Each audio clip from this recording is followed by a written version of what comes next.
everybody. This is Rod, Boomer Guitar Sessions.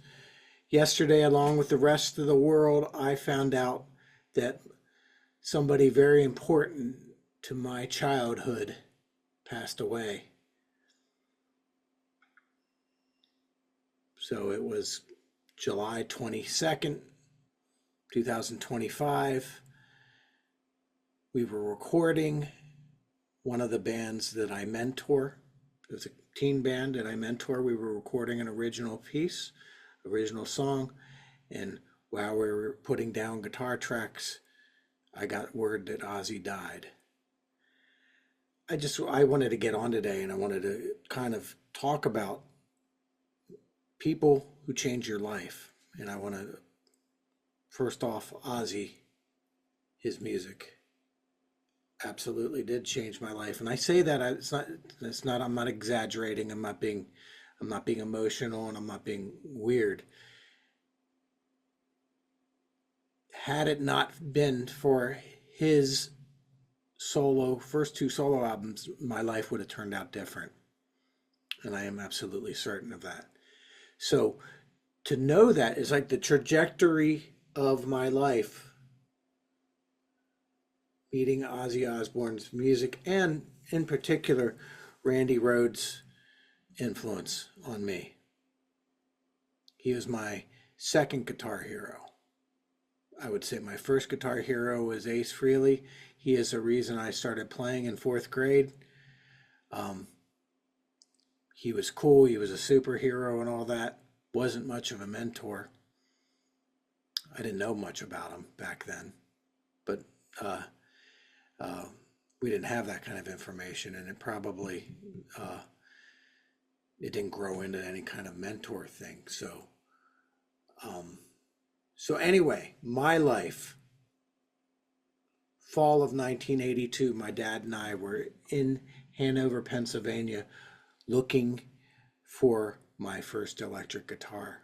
I had been playing guitar probably by then for 4 years, and it was a constant thing that I said, I want an electric guitar. When I want to play guitar, what I'm hearing is not Buffalo Gals. What I'm hearing is not Kumbaya. What I'm hearing is not, it's not even, it is anthem rock stuff. So I remember the first place we went to, Link's Music. It is still there. And they had a couple guitars, I remember. I like maybe Lotuses. I don't even remember the titles of the guitars, but they were Les Paul, kind of like budget Les Paul kind of guitars. From there, we went to Menchie Music down the street. Menchie Music, Hanover. Okay, so I don't necessarily know that Menchie had another. They are a chain now. I don't know that they were a chain back then, but Menchie Music, Hanover, we went in, we looked at them, and I don't remember what we found, but upon leaving that store, I bought this magazine. Now, prior to that, I did not know who Randy Rhoads was. I didn't even know who Ozzy Osbourne was. I had recently heard the songs on the radio, a song, probably Crazy Train.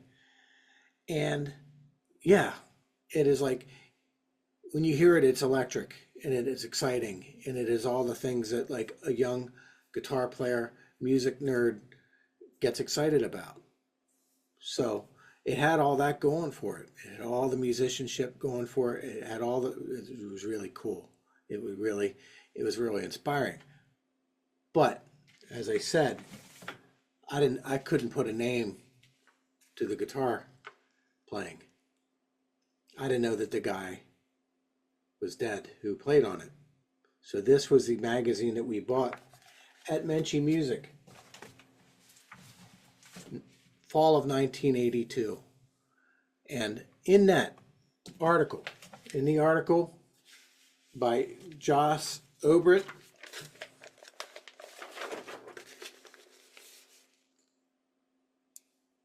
it was a commemorative thing. He interviewed his mother. He interviewed his band members. He interviewed Randy when he was alive, because Randy was an award-winning guitar player, just starting to get the accolades in. Okay. So it was that article that showed me that you could be the rock star, but you could, more importantly, you could be the musician. You could be the human being. You didn't have to be swallowed up. I was not the kid who had all the confidence in the world. I was not the kid who was inspired to be the rock star. I did not have that. I wanted to be in a band, but I kind of was somewhat about the music. I wanted to put on good.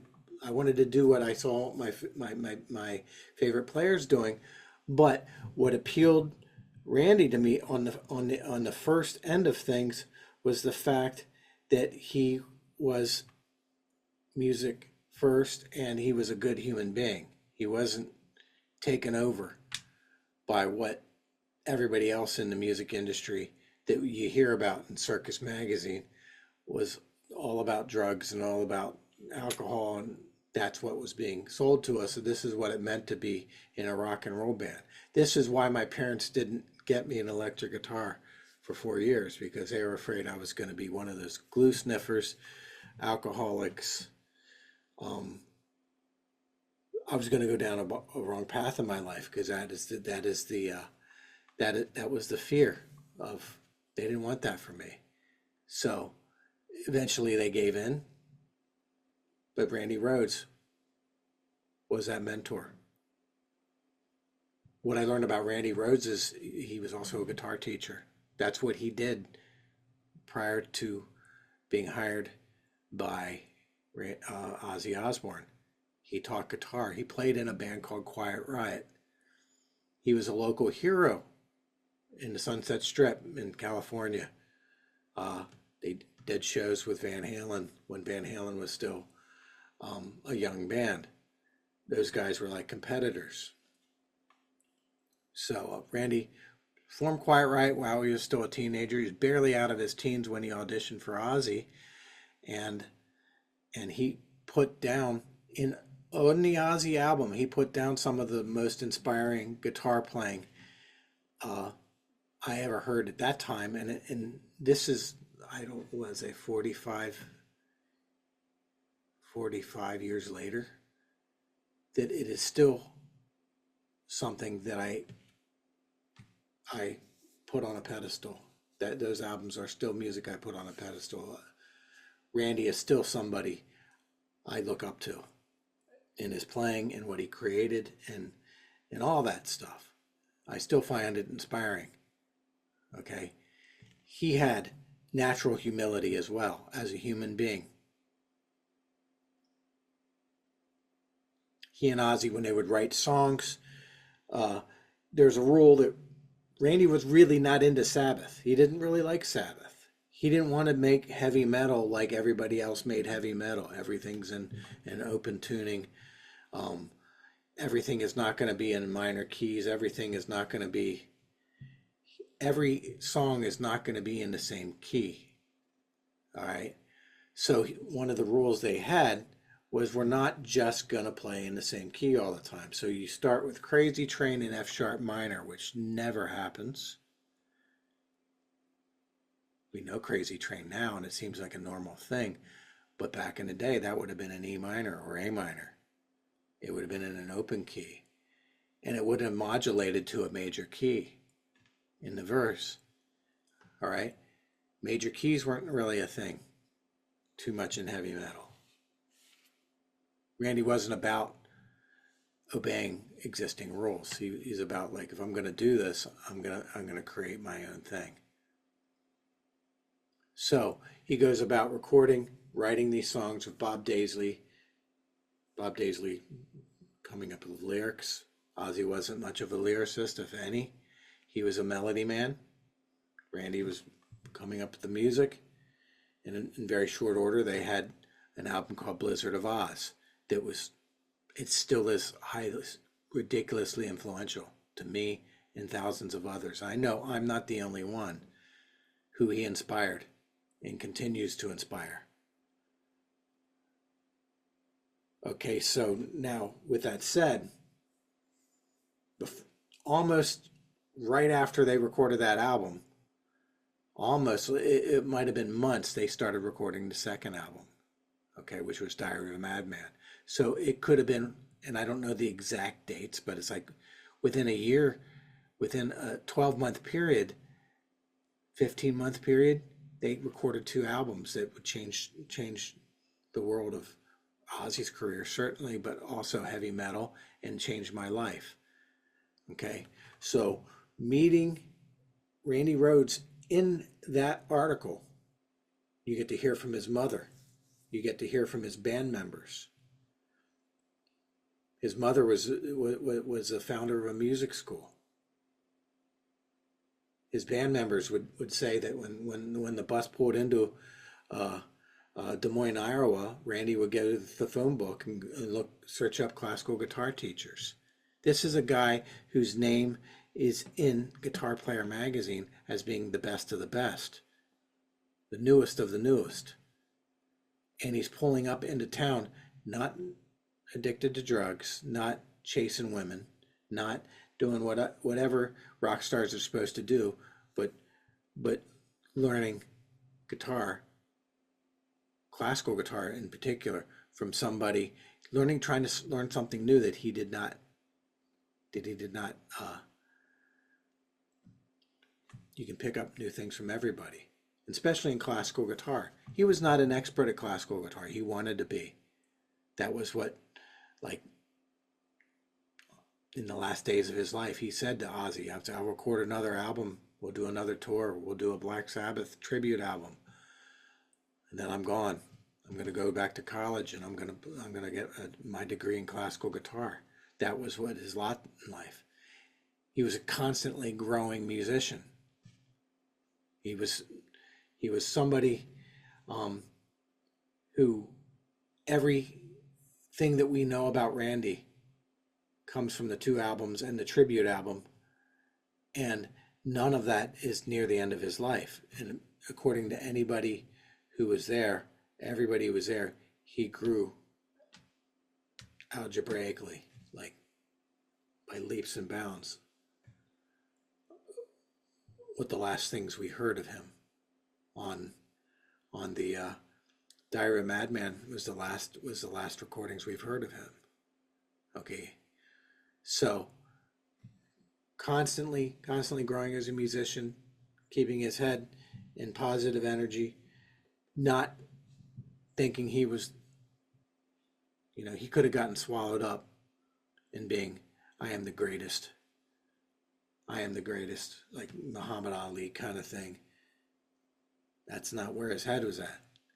It's like the really cool, really great musicians that I've come to admire, and not all of them are this way, but the ones that I admire, they realize what they don't know, and they're constantly curious, and by constantly being curious, you never know it all. You can never learn it all, and you're curious. You want to learn more, and it is your life passion.